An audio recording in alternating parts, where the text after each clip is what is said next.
Disaster risk reduction is a systematic approach to identifying, assessing and reducing the risks of disaster. It aims to reduce socio-economic vulnerabilities to disaster as well as dealing with the environmental and other hazards that trigger them. It has been strongly influenced by the massive research on vulnerability that has appeared in print since the mid-1970s. It is the responsibility of development and relief agencies alike. It should be an integral part of the way such organizations do their work, not an add-on or one-off action. DRR is very wide-ranging. Its scope is much broader and deeper than conventional emergency management. There is potential for DRR initiatives in just about every sector of development and humanitarian work. The most commonly cited definition of DRR is one used by UN agencies such as UNISDR, also known as the UN Office for Disaster Risk Reduction, and a UNDP. The conceptual framework of elements considered with the possibilities to minimize vulnerabilities and disaster risks throughout a society,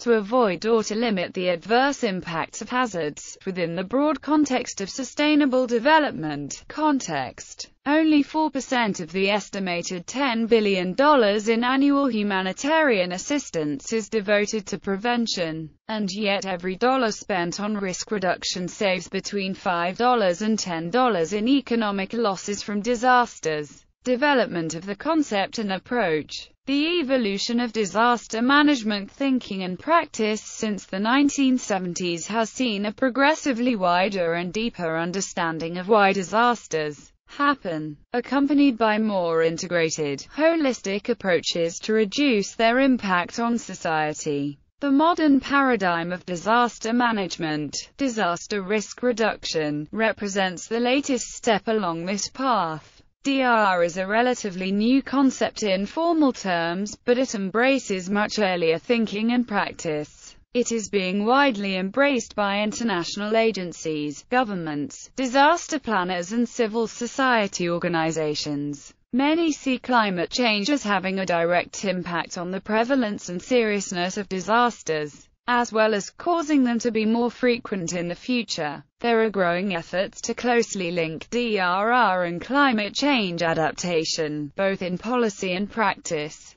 DRR is such an all-embracing concept that it has proved difficult to define or explain in detail, although the broad idea is clear enough. Inevitably, there are different definitions in the technical literature, but it is generally understood to mean the broad development and application of policies, strategies and practices to minimize vulnerabilities and disaster risks throughout society. The term disaster risk management is often used in the same context and to mean much the same thing: a systematic approach to identifying, assessing and reducing risks of all kinds associated with hazards and human activities. It is more properly applied to the operational aspects of DRR, the practical implementation of DRR initiatives. There have been growing calls for greater clarity about the components of DRR and about indicators of progress toward resilience, a challenge that the international community took up at the UN's World Conference on Disaster Reduction in Kobe,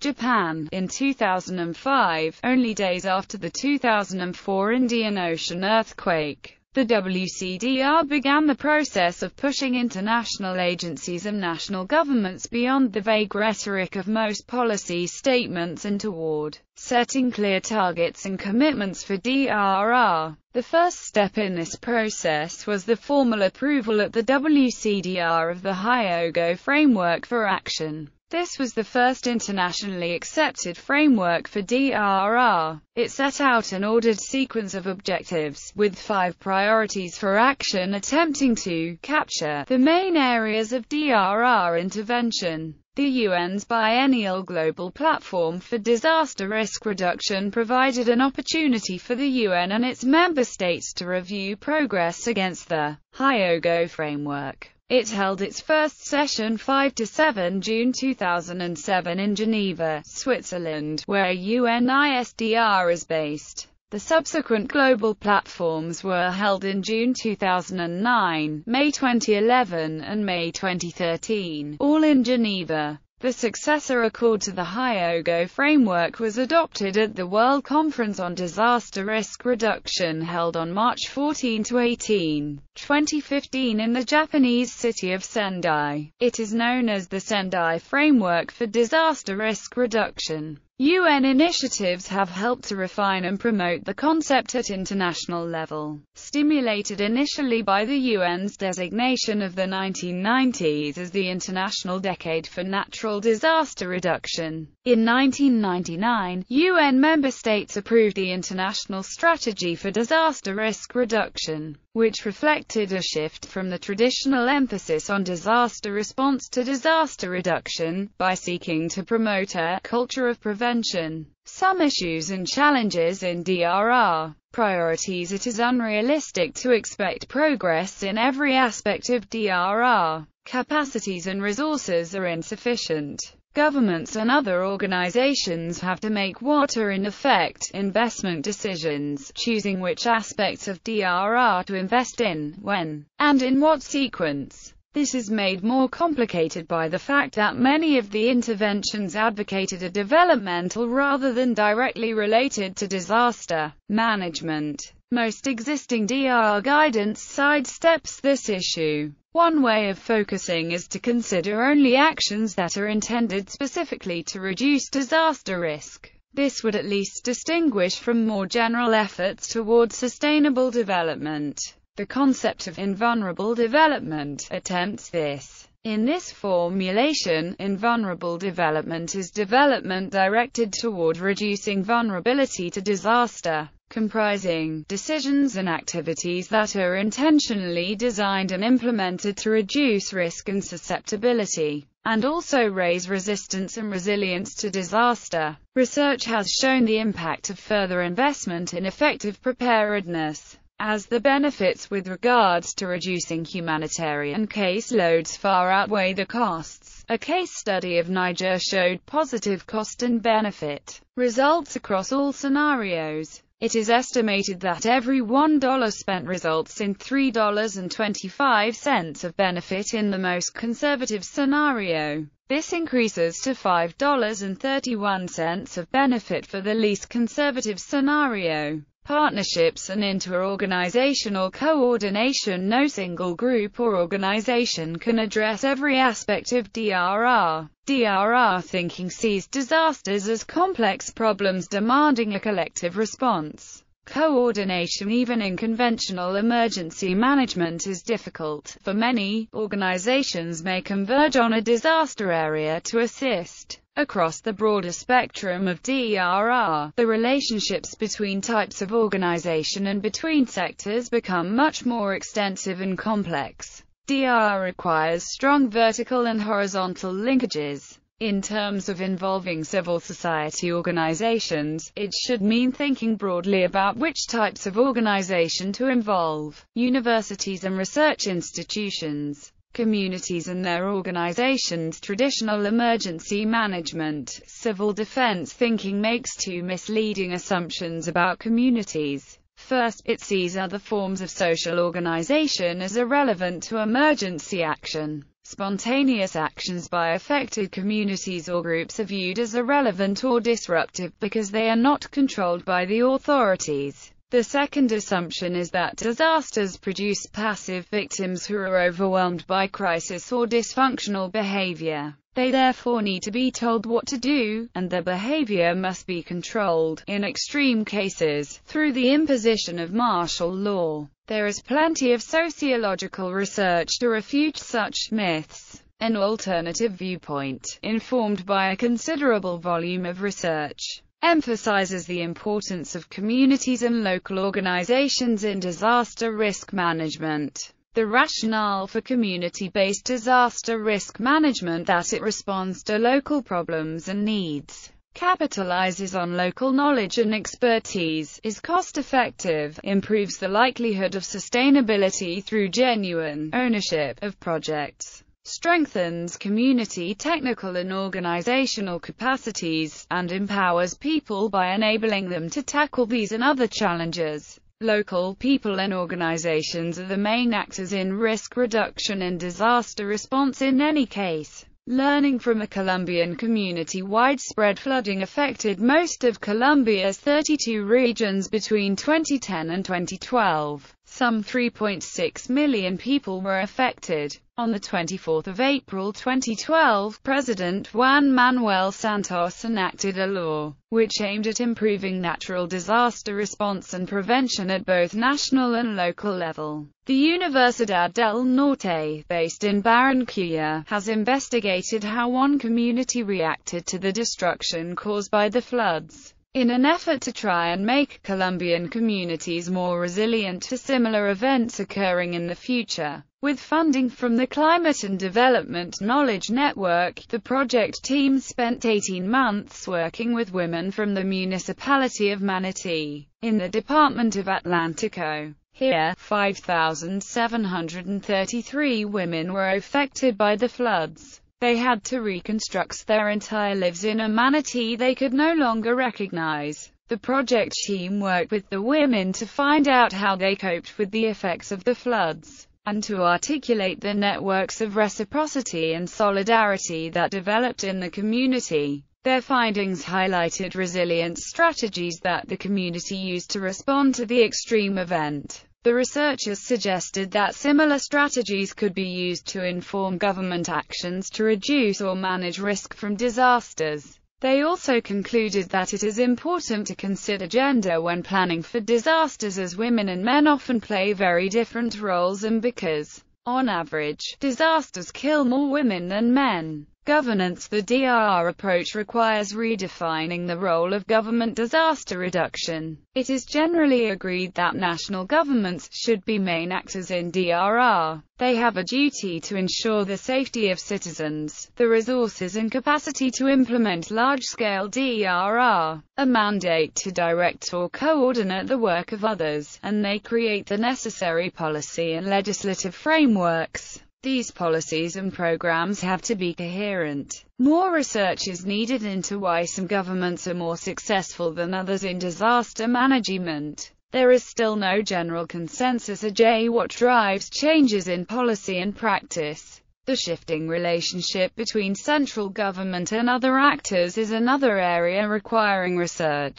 Accountability and rights. The principle of accountability lies at the heart of genuine partnership and participation in DRR. It applies to state institutions that are expected to be accountable through the democratic process, and to private sector and non-profit organizations that are not subject to democratic control. Accountability is an emerging issue in disaster reduction work. Accountability should be primarily toward those who are vulnerable to hazards and affected by them. Many organizations working in international aid and development are now committing themselves to a rights-based approach. This tends to encompass human rights and other rights that an agency believes should be accepted as human rights. In such contexts, the language of rights may be used vaguely, with the risk of causing confusion. Security against disasters is not generally regarded as a right, although it is addressed in some international codes, usually indirectly.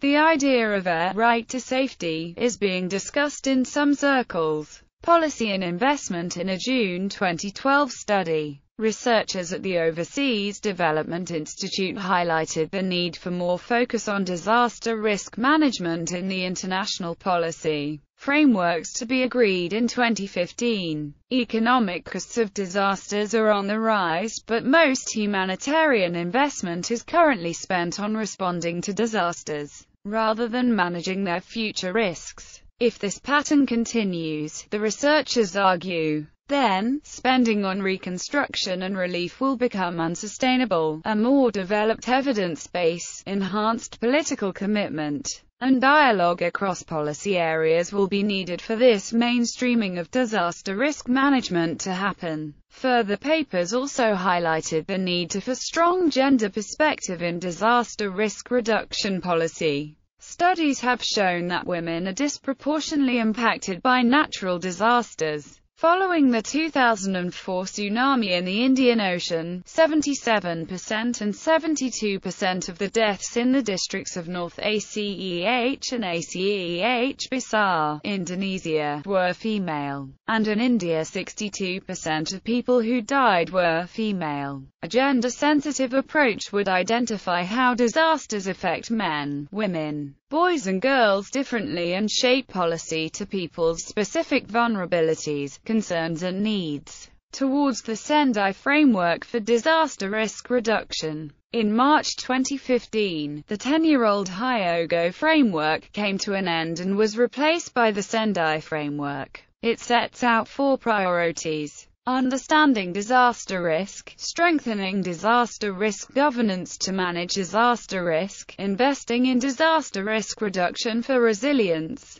enhancing disaster preparedness for effective response, and 2. Build back better, in recovery, rehabilitation and reconstruction, to support the assessment of global progress in achieving the outcome and goal of the Sendai Framework. 7 global targets have been agreed. Substantially reduce global disaster mortality by 2030, aiming to lower average per 100,000 global mortality between 2020 to 2030 compared to 2005 to 2015, substantially reduce the number of affected people globally by 2030, aiming to lower the average global figure per 100,000 between 2020 to 2030 compared to 2005 to 2015, reduce direct disaster economic loss in relation to global gross domestic product by 2030, substantially reduce disaster damage to critical infrastructure and disruption of basic services, among them health and educational facilities,